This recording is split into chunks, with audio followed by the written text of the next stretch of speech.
成個廣東省啊，淨係呢度被列為世界文化遺產，就係開平碉樓。呢座銘石樓就係自力村最經典嘅一座碉樓，屋主姓方啊，清朝嗰陣去咗美國揾食，1925年發咗達之後翻嚟開平，即刻起咗呢座樓。而家嚟到碉樓嘅1樓，你望到呢度有4幅相，就係屋主方先生同佢3位太太嘅相。呢度嘅擺設呢，都係100年前嘅擺設同埋家私冇變過。嗱，呢個大鐘呢，而家上下鏈仲係識響識喐嘅。而且最大嘅特點就係呢間房係佢大房太太嘅房，因為大房太太係清朝時期出世嘅人，所以呢度擺設都係按照清朝一樣。最有特點就係下邊嗰張晾腳嘅凳仔，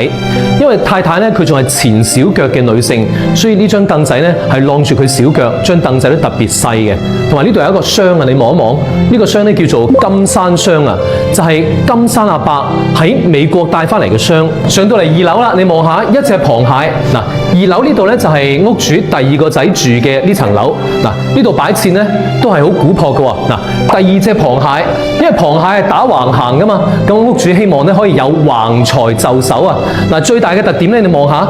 2仔佢住嘅呢間房呢係中西結合嘅，床係中式嘅。但係你望到西式嘅呢張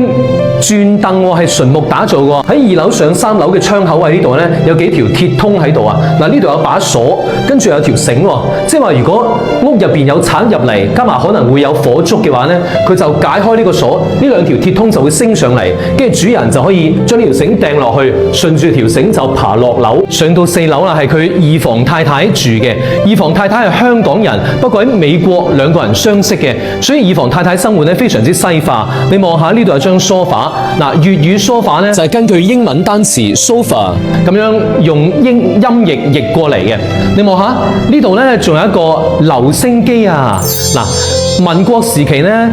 屋企有錢嘅標誌呢就係叫做3轉1響，一響呢就係留聲機識響噶嘛，咁3轉呢就係自行車啦，識轉噶嘛，個轆轉，咁啊手錶啦，指針識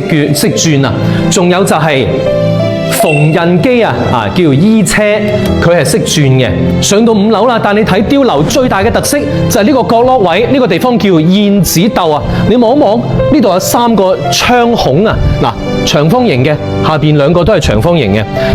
即係話如果有土匪啊嚟到你屋企樓下咁攞槍射你嘅話呢，咁屋主啊就喺呢個位伸支槍出去，瞄準敵人啦，跟住咁射擊，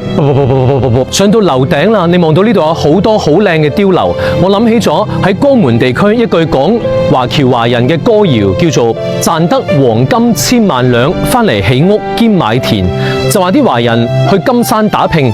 佢哋翻嚟起嘅屋就係碉樓，跟住買咗田之後俾後世可以耕種。你知唔知當時啊，平均